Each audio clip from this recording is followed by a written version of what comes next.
Hi all, ನಾನಿವತ್ತು home made milk barfi ರೆಸಿಪಿನ share ಮಾಡ್ತಾ ಇದ್ದೀನಿ. ಒಂದು ಪ್ಯಾನ್ಗೆ 1 ಸ್ಪೂನ್ ಆಗೋಷ್ಟು ತುಪ್ಪ, ಚಿಕ್ಕದಾಗಿ ಕಟ್ ಮಾಡ್ಕೊಂಡಿರೋ ಬಾದಾಮಿ, ಗೋಡಂಬಿ, ಪಿಸ್ತಾ, ದ್ರಾಕ್ಷಿನ ಈ ರೀತಿ ಫ್ರೈ ಮಾಡ್ಕೊತಾ ಇದ್ದೀನಿ.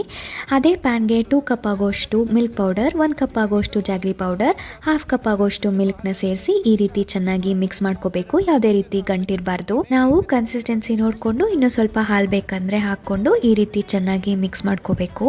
ನಾನು ಇದಕ್ಕೆ 1 ಸ್ಪೂನ್ ಆಗೋಷ್ಟು ತುಪ್ಪನ ಸೇರಿಸಿ ಚೆನ್ನಾಗಿ ಮಿಕ್ಸ್ ಮಾಡ್ಕೋತಾ ಇದ್ದೀನಿ. ಇದು ಸ್ವಲ್ಪ ಗಟ್ಟಿ ಆಗೋವರೆಗೂ ಮಿಕ್ಸ್ ಮಾಡ್ಕೊಂಡ್ರೆ ಸಾಕಾಗತ್ತೆ. ಈ ಕನ್ಸಿಸ್ಟೆನ್ಸಿ ಬರೋವರೆಗೂ ಮಿಕ್ಸ್ ಮಾಡ್ಕೊಂಡು ಕಂಪ್ಲೀಟ್ ಆಗಿ ತಣ್ಣಗಾದ್ಮೇಲೆ ಇದನ್ನ 2 ಪಾರ್ಟ್ ಮಾಡ್ಕೋಬೇಕಾಗತ್ತೆ. 1 ಪಾರ್ಟ್ಗೆ ನಾವು ಮಾಡ್ಕೊಂಡಿರುವಂತಹ ಡ್ರೈ ಫ್ರೂಟ್ಸ್ ನ ಚೆನ್ನಾಗಿ ಮಿಕ್ಸ್ ಮಾಡ್ಕೊಂಡು ಸಿಲಿಂಡ್ರಿಕಲ್ ಶೇಪ್ ಅಲ್ಲಿ ಮಾಡಿಟ್ಕೋಬೇಕು.